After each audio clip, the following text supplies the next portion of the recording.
والسلام انما خرجت لطلب الاصلاح في امت جدی صلوات پڑھے محمد وعلی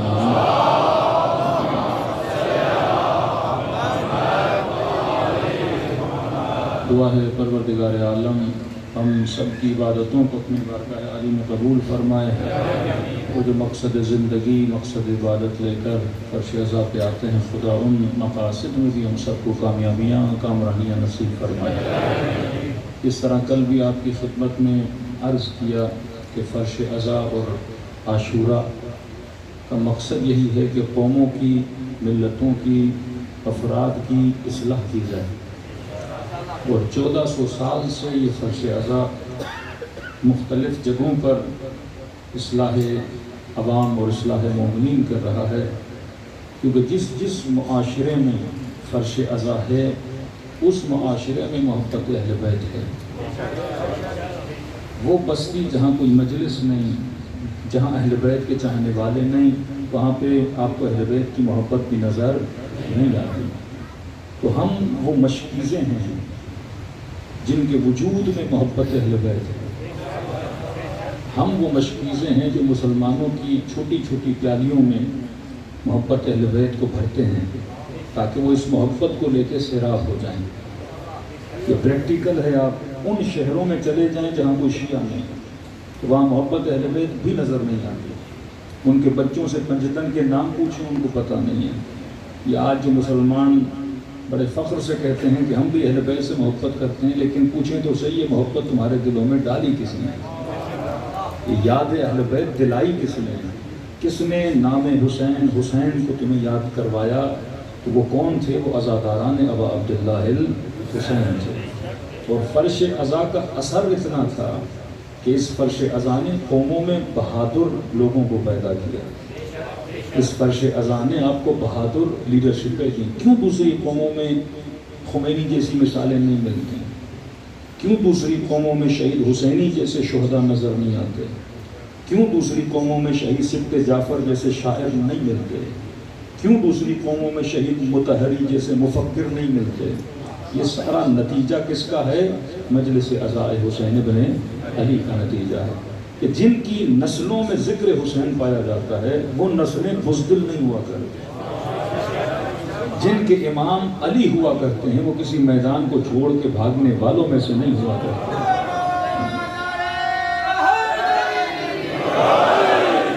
یہ فرش عزا ہے جس نے ہمیں ہمت بھی دی، جس نے ہمیں عزت بھی دی، جس نے ہمیں وقار بھی دیا۔ تو اگر کوئی کہے کہ مجلس حسین میں اتنے خرچے کیوں ہوتے ہیں، شیعہ اتنا پیسہ کیوں لٹاتے ہیں، 2-2.5 مہینے اتنا خرچہ کیوں کرتے ہیں، تو اس کا سمپل سا جواب ہے کہ جناب ہم مجلس پہ خرچ نہیں کرتے، ہم اپنی نسلوں پہ خرچ کرتے ہیں۔ یہ مجلس حسین ہے جو بہادر نسلیں بناتی ہے۔ اگر کسی قوم و ملت کے اندر دین بچا، ایمان بچا، حجاب بچا، غیرت بچا، یہ سب کس کا نتیجہ تھا؟ مجلس امام حسین کا نتیجہ تھا۔ نہ صرف پاکستان، اب پاکستان سے باہر چلے جائیں، یورپ دیکھ لیں، UK دیکھ لیں، US و کینیڈا دیکھ لیں، وہاں پر بھی ان کی نسلیں بچیں جنہوں نے خود کو حسین کی مجلس سے جوڑ کے رکھا۔ یہاں سے گیا ہوا شیعہ وہاں تباہ ہو گیا جس نے اپنی نسل کو حسین کی مجلس سے کیا کر دیا؟ دور کر دیا۔ مطلب اس بلاد کفر میں بھی اگر کوئی گارنٹی ایمان باقی رہتی ہے تو وہ حسین کی مجلس کی وجہ سے باقی رہتی ہے، جنہوں نے خود کو اس فرش عزا سے جوڑ کے رکھا۔ تبھی امام خمینی بلند ترین آواز میں کہتے ہیں کہ اگر اسلام باقی ہے تو محرم اور سفر کی وجہ سے باقی ہے۔ تو کل بھی کلمہ لا الہ الا اللہ کو بچایا تھا تو کربلا میں حسین ابن علی نے بچایا، اور آج بھی اسلام ناب، اسلام خالص کو کوئی بچا رہا ہے تو یہ فرش عزا حسین ابن علی ہے۔ اب اگر کوئی پوچھ لے کہ تمہیں فرش عزا سے ملتا کیا ہے، تو میں نے کئی مجالس میں ترتیب بنائی، اگر نوجوان نسلیں وہ ترتیب یاد کر لیں کہ جناب آپ بتائیے آپ کو اپنی محفلوں سے کیا ملتا ہے، ہم بتاتے ہیں کہ ہمیں فرش عزا سے کیا ملتا ہے۔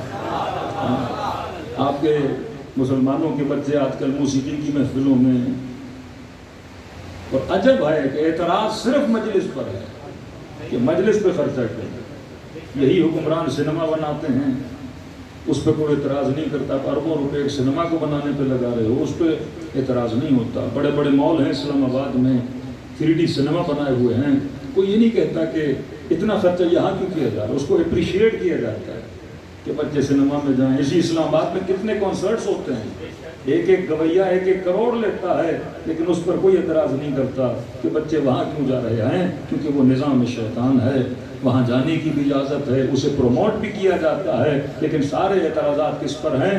فرش عزا حسین ابن علی پر ہیں۔ تو میں کہتا ہوں ٹھیک ہے، ہم نہ آپ کو روکتے ہیں نہ کچھ بولتے ہیں، وہ قرآن اور اسلامی ماحول انسان کے اندر اتنا شعور ہے کہ نسلیں کہاں جانی چاہیے کہاں نہیں جانی چاہیے۔ بس آپ ہمیں اتنا بتا دیجیے کہ آپ کا بچہ سنیما جا کے جب واپس آتا ہے وہ کیا لے کر آتا ہے۔ 1-1.5 گھنٹہ کسی گویے کو سن کے آتا ہے، وہ کیا لے کر آتا ہے۔ کسی صوفی مزاج محفل میں چلا جاتا ہے، جب واپس آتا ہے وہاں سے کیا لے کر آتا ہے۔ آپ ہمیں وہ بتائیے اور ہم آپ کو بتاتے ہیں کہ فرش عزا پہ آنے کے بعد یہاں سے کیا لے کر آتا ہے۔ فرش عزا نسل کو کیا دیتی ہے؟ فرش عزا سفر کرواتی ہے۔ اور عجب ہے کہ آپ بیٹھے فرش عزا پر ہی ہیں، لیکن مولا آپ کی فکروں کو یہاں سے اٹھا کر بلندیوں پہ لے جاتے ہیں۔ فرش عزا سفر مغز ہے، فرش عزا برین کو سفر کرواتا ہے کہ انسان پہلے جہاں تھا حسین اسے وہاں رہنے نہیں دیتے۔ ہاں، اور امام حسین سے ملے، کتنا لمبا سفر کروایا امام حسین نے۔ جہالت کی وادیوں سے نکال کر علم کی وادیوں میں لا کے کھڑا کر دیا، ضلالتوں کی وادیوں سے نکال کر طہارتوں کی وادیوں میں لا کے کھڑا کر دیا۔ تو ایک ملاقات نے حر کو حر بنا دیا، اور 1400 سال میں کتنے فرش عزا پر آئے اور کتنے کروڑ حر بن کے فرش عزا سے اٹھ کے واپس چلے گئے۔ یہی فرش عزا ہے جو اثر ڈالتا ہے۔ سب سے پہلی چیز جو فرش عزا دیتی ہے، عاشورہ بھی عین سے ہے، آپ 10 عین یاد کر لیں، بڑی آسانی سے کاپی پہ لکھ لیں، اپنے موبائل میں لکھ لیں، اپنے ذہنوں میں بٹھا لیں کہ بھائی فرش عزا سے ہمیں یہ 10 عین ملتے ہیں۔ پہلا عین جو فرش عزا سے ملتا ہے وہ عین عقل ہے۔ فرش عزا نسلوں کو عقل دیتی ہے۔ خود آپ جو امیر المؤمنین کو امام مانتے ہو، علی امام عقل ہیں۔ میں نے کسی مجلس میں کہا، میں نے کہا اگر امیر المؤمنین کی امامت کے لیے کوئی آیت نہ بھی ہو، کوئی روایت نہ بھی ہو، ہم کسی لمبے چوڑے مناظرے میں نہیں پڑھتے ہیں، کیونکہ آج کل حدیث اور مناظروں کے چکر میں آپ پڑھ جائیں گے تو یہاں سے بھی حدیث اڑتی ہوئی آئے گی اور وہاں سے بھی حدیث اڑتی ہوئی آئے گی۔ تو آج امت میں ایسے لگتا ہے کہ جیسے مسلمانوں کے 2 نبی تھے، ایک نبی سنیوں کا، ایک نبی شیعوں کا۔ اہل سنت کا نبی یہ کہتا ہے کہ حاکم کوئی بھی ہو اس کے اطاعت تم پر واجب ہے۔ شیعوں کا نبی یہ کہتا ہے کہ نہیں، کسی فاسق اور فاسق کی اطاعت نہیں ہو سکتی۔ مطلب جب کتابیں اٹھاتے ہو نا تو یہاں بھی قال رسول اللہ، شیعہ کی کتاب اٹھا کے وہ بھی کہے گا قال رسول اللہ، رسول خدا نے یہ کہا، رسول خدا نے وہ کہا، اور کنٹروڈکشن اتنا زیادہ ہے کہ آپ کو لگے گا کہ 2 الگ الگ شخصیات ہیں۔ کہ طارق مسعود بھی اگر ممبر رسول پہ بیٹھ کے یہ کہے کہ رسول نے کہا تو وہ بھی فرمان رسول بیان کر رہا ہے، اور کوئی شیعہ بھی ممبر پر بیٹھ کر کہے وہ بھی فرمان رسول بیان کر رہا ہے۔ اب ان چکروں میں پڑیں گے تو مسائل اور بڑھ جائیں گے، لیکن خدا نے ایک مضبوط ترین دلیل دی انسان کو جس کا نام رکھا عقل۔ اگر کوئی روایت نہ ہو امیر المؤمنین کی امامت کے لیے کہ رسول نے ہاتھ بلند کر کے کہا کہ من کنت مولا فہذا علی مولا، کوئی آیت نہ ہو کہ انما ولیکم اللہ ورسولہ والذین آمنوا الذین یقیمون الصلاۃ ویؤتون الزکاۃ، اگر نہ آیت ہو نہ روایت ہو، میں نے کہا صرف رجوع عقل کی طرف ہو، اور مسلمان اگر عقل کی طرف رجوع کریں، بولیں یہ 5 بڑی 4-5 شخصیات ہیں اصحاب رسول میں سے، اب عقل سے پوچھو، روایتوں میں نہیں پڑھتے، عقل سے پوچھو امام کسے بننا چاہیے، صرف عقل سے پوچھو، نہ کسی روایت میں جاؤ نہ کسی حدیث میں جاؤ، کیونکہ اگر انہوں نے بھی پہلا بنایا تو وہ روایی یا حدیثی خلیفہ نہیں تھا، امت نے بنایا نا۔ تو ہم کہتے ہیں عقل سے پوچھو کہ امام کسے بننا چاہیے، تو جب عقل کی طرف رجوع کرو گے، عقل کو خدا نے عاشق کمال بنایا ہے۔ انسان کی فطرت میں ہے، انسان پرفیکشن کا عاشق ہوتا ہے۔ خوبصورت آواز سنی، آپ کو پسند آئی، اب کوئی گانا بھی خوبصورت آواز میں گائے گا، آواز سریلی ہوگی تو آپ کو اچھی لگے گی، اس میں انسان اپنے آپ کو بلیم نہ کرے کہ مجھے گانے کی آواز اچھی لگ رہی ہے، کیونکہ فطرت کو کمال اچھا لگتا ہے۔ اب خدا نے اس کو منع کیا، اس کا الگ ریزن ہے، لیکن وہ ہے تو اچھی۔ سریلے آدمی کو آپ سریلا ہی بولیں گے، بے سرا تو نہیں بولیں گے، بولیں گے ہے تو سریلا، آواز بڑی اچھی ہے لیکن بدبخت گانے گاتا ہے۔ اچھا ہوتا ہے اس آواز سے حسین کا ذکر کرتا ہے، اچھا ہوتا ہے قرآن کی آیتیں پڑھتا ہے، آواز سریلی ہے، اس کی تعریف کی جائے گی، کیونکہ کمال فطرت کو پسند ہے۔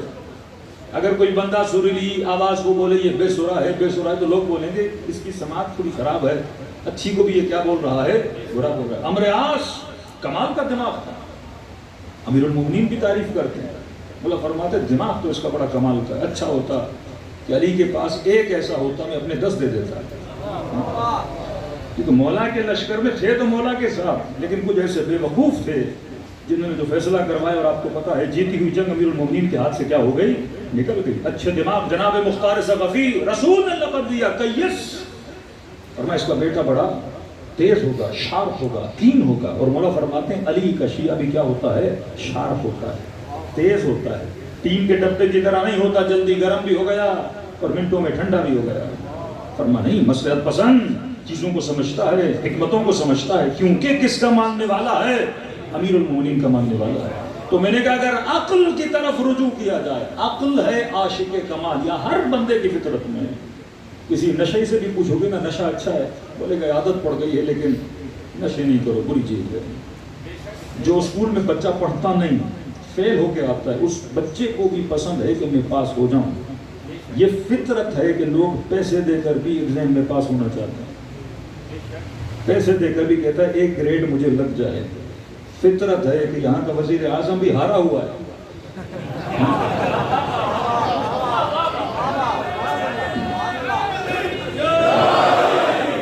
لیکن فطرت ہے، اسے بولتا ہے وزیر اعظم میں خوش ہوتا ہے کہ یہاں میں ہوں. مطلب کسی کنجوس کی بھی جھوٹی تعریف کرو وہ خوش ہو جاتا ہے. کنجوس بھی ہوگا نا، جھوٹی تعریف کرو گے تو اسے بھی لگنے لگتا ہے کہ واقعاً میں سخی ہوں. جیسے آج کل ان کو لگتا ہے کہ ہم وزیر بھی ہیں، ہم واقعاً اس عہدے پر فائز ہیں، لیکن کیونکہ فطرت اس چیز کو پسند کرتی ہے کہ آپ کو اچھا لقب ملا جائے. تاریخ میں کئی ایسے حاکم امیر المومنین تھے نہیں، پر کوئی بولتا تھا تو خوش ضرور ہوتے تھے. اچھا لقب انسان کو اچھا لگتا ہے. پاکستان کا کوئی بھی مولوی علامہ نہیں، ایک بھی مولوی پاکستان کا علامہ نہیں، ایک بھی نہیں. آپ 1960 سے لے لو ابھی تک جتنے گزرے ہیں ایک بھی علامہ. لیکن ہم سب کو بولا جاتا ہے، ہمیں اچھا ضرور لگتا ہے، لیکن پتہ ہے ہم میں سے کوئی علامہ نہیں ہے. آیت اللہ قراتی، پہلے استاد قراتی بولتے تھے، ابھی بہت بوڑھے ہو گئے، بزرگ مفسر قرآن ماشاءاللہ پڑھے لکھے، تفسیر قرآن بھی ہے، تفسیر نور. تو خود بیان کرتے ہیں کہ کسی محفل میں گئے کسی شہر میں، تو کہتے ہیں پہلی مرتبہ وہاں کے امام جمعہ اور جماعت اس نے پہلی مرتبہ اعلان کیا کہ اب آپ کے سامنے آیت اللہ قراتی آ. کہتے ہیں پہلی مرتبہ میں نے اپنے آپ کو آیت اللہ نام دیتے ہوئے سنا. کہتے ہیں مجلس ختم ہوئی اور میں ان کے پن کے بھائی جناب خوف خدا کرے، میں کوئی آیت اللہ کوئی نہیں. اتنے سال سے تفسیر بیان کر رہا ہوں، کسی نے آیت اللہ نہیں بولا، آپ نے بول دیا. انہوں نے کہا کوئی بات نہیں. آپ نے دیکھا ہے نئے نئے اسٹوڈنٹ یونیورسٹی میں پڑھنے جاتے ہیں، ابھی ڈاکٹر بنتے نہیں، باپ کہتا ہے ڈاکٹر صاحب آ جائے. ابھی انجینئر کے پہلے سیمسٹر میں باپ کہتے ہیں انجینئر، وہ کہتے ہیں خوش ہوتے ہیں ہمیں بھی کہنے دو، کوئی مسئلہ نہیں ہے. تو کبھی کبھی پاکستان میں کوئی بھی خطیب علامہ نہیں ہے. علامہ کسے بولتے ہیں؟ خمینی صاحب کو آج تک لقب نہیں ملا کہ علامہ ہے. آیت اللہ بہجت کو لقب نہیں ملا علامہ ہے. آیت اللہ مکارم کو لقب نہیں ملا کہ علامہ ہے. کسے لقب ملا؟ علامہ حسن زادہ عملی، علامہ مجلسی، علامہ بحر العلوم، علامہ اقبال. علامہ آپ کسے بولتے ہو؟ جس نے کم از کم 50 سے 60 جلدیں کتابیں لکھی ہیں. یہاں کوئی بھی خطیب 4 کتابیں تو کیا آدھی کتابیں کسی نے نہیں لکھی، لیکن ہر بندہ علامہ بن جاتا ہے. کیونکہ اندھوں میں کانا بادشاہ ہوتا ہے. معاشرے کا علمی لیول اتنا نیچے ہے، لیکن کتبہ مان لیتے ہیں کہ ہم کیا ہیں؟ علامہ ہیں. کیونکہ فطرت کو کمال پسند ہے، ہر انسان کمال کا عاشق ہے. کس نے آپ کو سکھایا سخی اچھا ہوتا ہے؟ کس نے آپ کو بتایا ظالم برا ہوتا ہے؟ یہ آپ کی فطرت کے اندر خدا نے فیڈ کر دیا تھا. تو اگر آپ امیر المومنین کی طرف کھنچتے ہوئے آتے ہو تو یہ آپ کو علی نہیں کھینچ رہا، آپ کو اپنی فطرت کھینچ رہی ہے. فطرت عاشق امیر المومنین میں. اگر کوئی حدیث نہ ہو، کوئی روایت نہ ہو، عقل کی طرف رجوع ہو اور عقل سے پوچھا جائے کہ امام کسے بننا چاہیے، واللہ جتنے بھی صحابی ہیں سب کو بٹھاؤ، عقل پھر بھی کہے گی کہ علی کو امام بننا چاہیے. کیونکہ عقل کہے گی اسے امام بنا جو حسب میں سب سے بہتر ہو، نسب میں سب سے بہتر ہو، شجاعت میں سب سے آگے ہو. ایسے امام بناؤ جو کسی میدان کو چھوڑنے والا نہ ہو، جو عاشق شہادت ہو. کوئی ایسا امام ہو جو سلونی کا دعویٰ کرنے والا ہو. کسی ایسے کو امام بناؤ جس کے بیٹے حسن و حسین جیسے ہوں، جس کی زوجہ سیدۃ النساء العالمین جیسی ہو. کوئی ایسا جس کی ولادت اللہ کے گھر میں، جس کی شہادت اللہ کے گھر میں. اور عجب مقام ملا کہ جس مہینے میں شہادت ملی وہ سارے مہینوں سے افضل تھا. اس مہینے کی جس رات میں شہادت ملی وہ ساری راتوں سے افضل تھی. اور اس رات کی جس نماز میں عبادت ملی وہ ساری عبادتوں سے افضل تھی. اور اس نماز کے جس رکن میں شہادت ملی سجدہ وہ سارے ارکان سے افضل تھا. چن چن کے یہ مقصد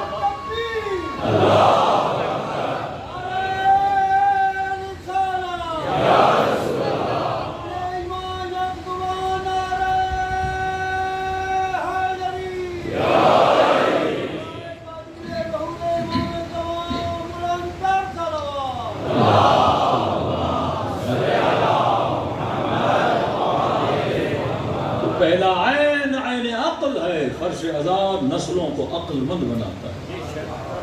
امام عقل، ہادی عقل، محبت عاقلانہ، جاہلانہ نہیں۔ کیا کنراجی کا جمعہ میں ہر جگہ پڑھتا ہوں، فرماتے ہیں جوان دنیا کی ہر لذت کی انتہا نجاست ہے۔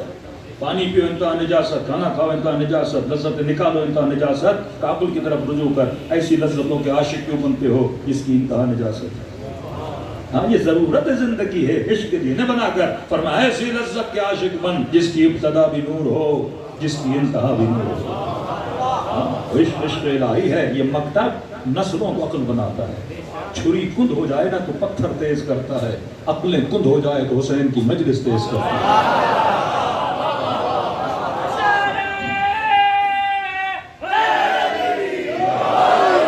پورا سال میڈیا، سوشل میڈیا، ٹک ٹاک، انسٹاگرام، اسنیپ چیٹ، یہ نسلوں کی عقلوں کو کیا کرتے رہتے ہیں؟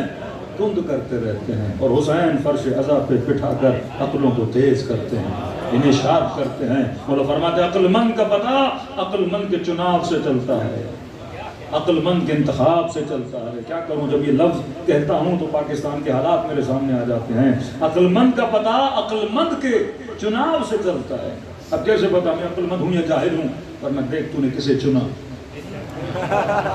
بڑی آسان، ہر انسان جان سکتا ہے۔ ہاں کیسے چنا؟ بیوی بنائی کیسے بنایا، گاڑی لی کون سی لی، کاروبار کیا کون سا کیا، دوست بنایا کیسے بنایا، لباس لیا کون سا لیا۔ ہر خاتون بھی سن سکتی ہے کہ جناب میں نے لباس کون سا پہنا، حیا کا لباس تھا، بے حیائی کا لباس تھا، باہر نکلی کس سے کس طرح کلام کیا، کون سی چیز سنی، کس چیز کو کھایا، کہاں گیا کہاں نہیں گیا۔ تو 24 گھنٹہ ہم کیا کرتے ہیں؟ چنتے رہتے ہیں نا۔ فیس بک پہ آپ ہوتے ہو 10 لوگوں کی فرینڈ ریکویسٹ آتی ہے، اب کس کو چن کے ایکسیپٹ کرتے ہو، کس کو دیکھ کے ریجیکٹ کرتے ہو؟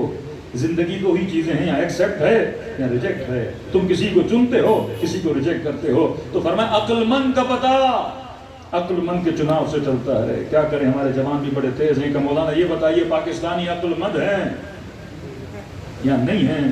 میں نے کہا عقل مند کا پتہ اس کے چناؤ سے چلتا ہے۔ جس قوم کا وزیر اعظم شریف ہو تو اس سے بڑے عقل مند قوم نہیں ہو سکتی۔ آپ کا چناؤ بتاتا ہے کہ آپ عقل مند ہو یا بے وقوف ہو۔ تو کہا مولانا ہم نے تو نہیں دیا تھا۔ اللہم صلی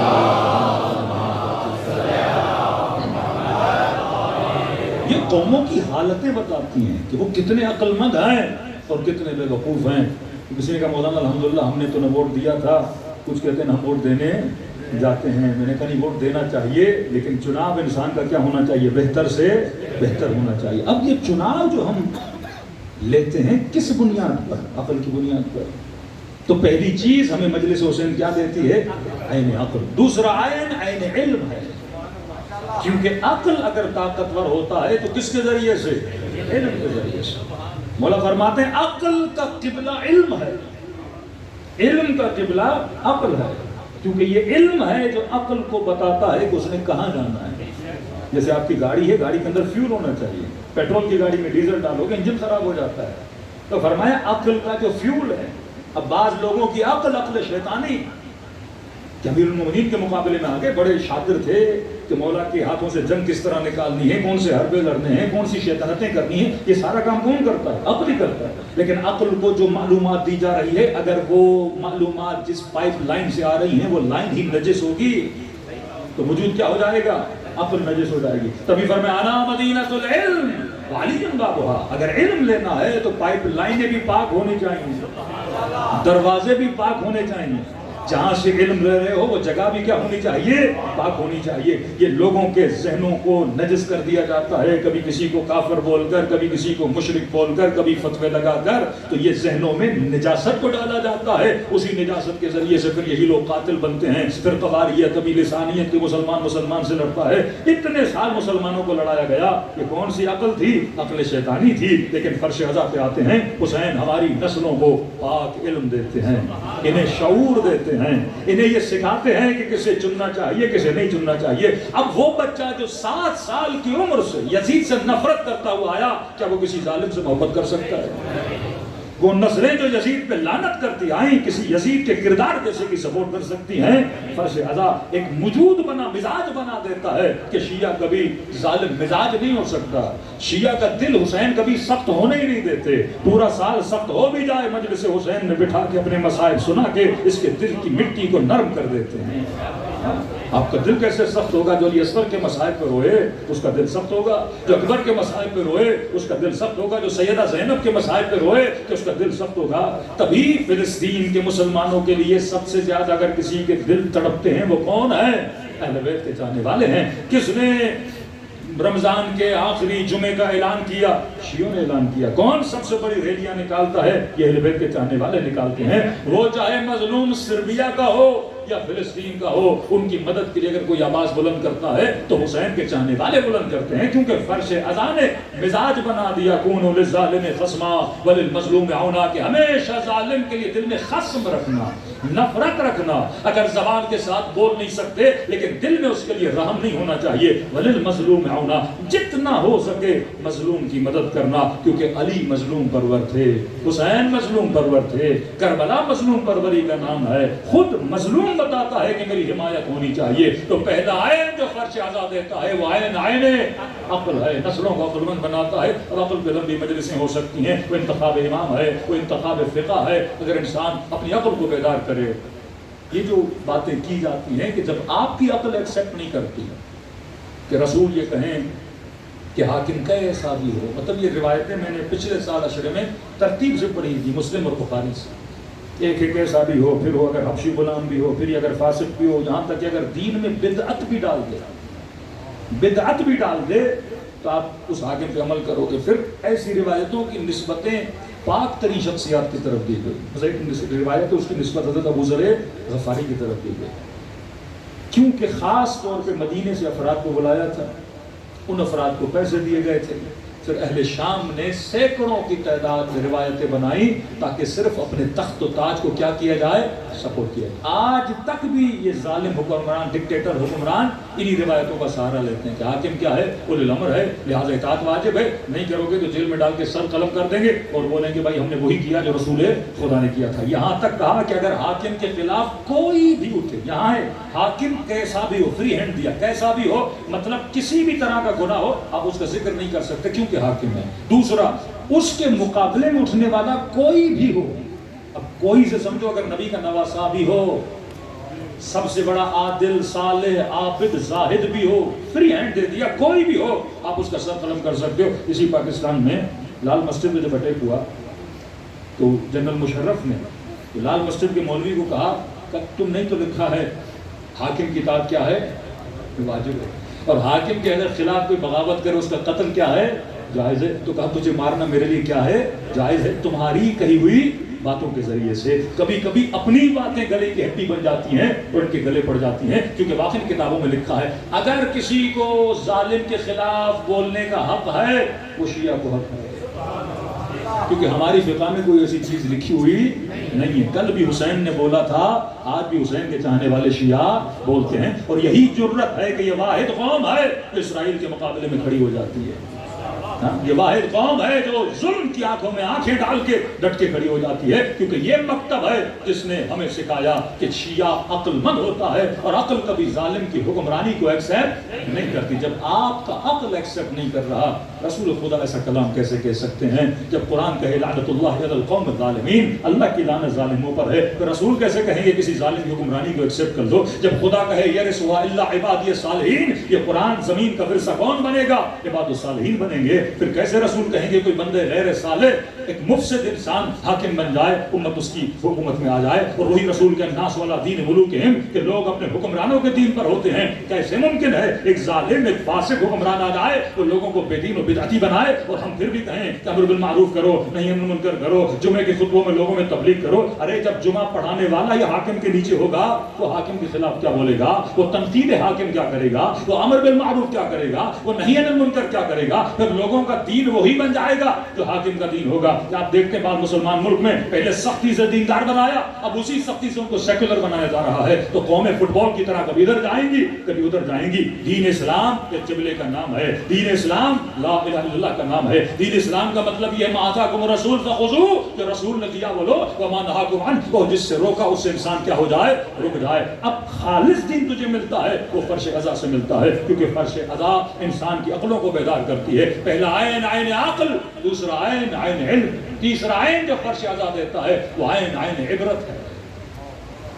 قرآن بھی کتاب عبرت, فرش عزا بھی فرش عبرت ہے. شہید مطہری کہتے ہیں اگر تاریخ کے یزید کو پڑھا ہے عبرت حاصل کر آج کی یزیدوں کو پہچان. اگر تاریخ کے شمر کو پڑھا ہے تو عبرت حاصل کر آج کے شمر کو پہچان. تاریخ صرف بچوں کو قصے اور کہانیاں سکھانے کے لیے نہیں ہے. انہیں بتاتے ہیں کہ ابن سعد نے یہ کیا, اس کا انجام دیکھو. حر نے یہ کیا, حر کا انجام دیکھو. یزید نے یہ کیا, صحابی کا بیٹا تھا, لیکن انجام دیکھو امت لعنتیں کر رہی ہے اس پر. دیکھو یزید, پھر یزید کیوں بنا, تربیت کس نے کی تھی, ماحول کیسا تھا. انسان سارا کچھ دیکھے گا تو کیا حاصل کرے گا, عبرت حاصل کرے گا. تاریخ عبرت کے لیے ہے. حضرت لوط کا قصہ پڑھو عبرت حاصل کرو, حضرت یوسف کا قصہ پڑھو عبرت حاصل کرو, حضرت آدم کا قصہ پڑھو عبرت حاصل کرو, آدم کے 2 بیٹوں کا قصہ پڑھو عبرت حاصل کرو کہ حسد انسان کو کہاں سے کہاں لے جاتا ہے. یعقوب کے بیٹے بھائی کو اپنے کنویں میں پھینک دیا, یہ حسد ہے, کہاں سے کہاں لے کر جاتا ہے. حضرت یوسف, شہوت انسان کو کہاں سے کہاں لے کر چلی جاتی ہے. تو یہ سارے قصے کیا ہیں, انسان کے لیے باعث عبرت ہے. قرآن صرف پڑھ کر ثواب حاصل کرنے کے لیے نہیں ہے بلکہ اپنی زندگی کو ایک راہ و روش دکھانے کے لیے ہے. اسی طرح مجلس حسین, تاریخ کربلا صرف یاد کرنے کے لیے نہیں ہے, یہ سیکھو کہ وہ یزید کیسے بنا اور جن قوموں نے اپنے لیڈروں کی حمایت کی وہ قومیں کتنی کامیاب ہوئی. تبھی امام خمینی اپنے کلام میں کہتے ہیں کہ مولا علی, آپ کے لشکر میں جو لوگ تھے انہوں نے آپ کا ساتھ نہیں دیا, لیکن مولا آج کا شیعہ اتنا پختہ ہو گیا ہے کہ کسی معصوم نہیں غیر معصوم کے کہنے پر اپنے 5 بچوں کو قربان کر دیتا ہے. تو لہٰذا یہ ماحول ہم آہنگ ہے کہ مولا آپ کا ظہور ہو جائے تاکہ یہ لوگ اپنی جانوں کو آپ کے لیے کیا کریں, قربان کریں. تو امام عصر کو غیبت میں خدا نے بھیج دیا تاکہ لوگوں کے اندر تیاری آ جائے. ہر امام اللہ بھیجتا تھا تو اسی امام کو 2 سال میں, کسی کو 4 سال میں, کسی کو 20 سال میں شہید کر دیا جاتا تھا. معاشرہ امامت کو بچانے کے لیے نہیں نکلتا تھا. اگر قوموں کے اندر آج یہ نہ ہو, اطاعت نہ ہو, اصل کار ولایت تبھی ہوتا ہے جب انسان کے وجود میں اطاعت پائی جائے. اطاعت کب آئے گی, جب تاریخ سے عبرت حاصل کرو. امام معصوم بھی ہو لیکن اگر امت ساتھ نہ دے شمر اس کے سینے پہ بیٹھ جاتا ہے. امام معصوم بھی ہو, امت ساتھ نہ دے, امام زین العابدین کے ہاتھوں میں رسیاں آ جاتی ہیں. امام معصوم بھی امت ساتھ نہ دے, امام کو زہر دیا جاتا ہے, بے دردی سے قتل کر دیا جاتا ہے. یہ تمہیں سکھایا جا رہا ہے اے امت, اگر اپنے لیڈر کا تم نے ساتھ نہ دیا, اپنے رہبروں کا تم نے ساتھ نہ دیا تو تمہارے رہبروں کو بھی بے دردی سے مارا جائے گا, تمہارے بچوں کو بے دردی سے مارا جائے گا. کربلا مقام عبرت ہے, وہ تو خدا کا کارنامہ ہے کہ خدا نے کربلا کو مومنوں کے لیے جنت بنا دی, ایک تہذیب بنا دی پروردگار عالم نے. لیکن کربلا لوگوں کی مدد نہ کرنا ایک سیاہ کارنامہ تھا کہ حسین بن علی کو خط لکھا جائے اور مدد کے لیے نہ آئے. اگر اس زمانے میں امام حسین کی مدد کی ہوتی تو دنیا کا نقشہ کوئی الگ ہوتا. اگر رسول کے بعد علی کا ساتھ دیا ہوتا امت میں اتنے فرقے نہ ہوتے. آج اسلام اور مسلمین عزت کے ساتھ زندگی جی رہے ہوتے. ہم اپنے بچوں کو انگریز اور ویسٹرن دنیا کی مثالیں نہ دے رہے ہوتے, کیونکہ ہم نے دامن عقل کو چھوڑا. انگریزوں نے اماموں کو تو چھوڑا, دین کو تو چھوڑا, لیکن انہوں نے عقل سے تھوڑا بہت کام لیا. آج اس تھوڑی بہت عقل کی وجہ سے وہ ترقی بھی کر گئے ہیں. ہم نے دامن عقل کو بھی چھوڑ دیا اور حقیقت میں دامن دین کو بھی چھوڑ دیا. آج مسلمان ضلالتوں میں رضالتوں میں ہے. دیکھو امام اسے بناؤ جس کے کہنے پر اپنی زندگی کو عمل کر کے دکھاؤ. عین عبرت مطلب عبرت حاصل کرو. امام حسین کا کلام فرمایا میں کربلا اس لیے جا رہا ہوں لنری المعالم یا رسول اللہ, تاکہ اسلام کے علم کو کیا کروں, بلند کروں.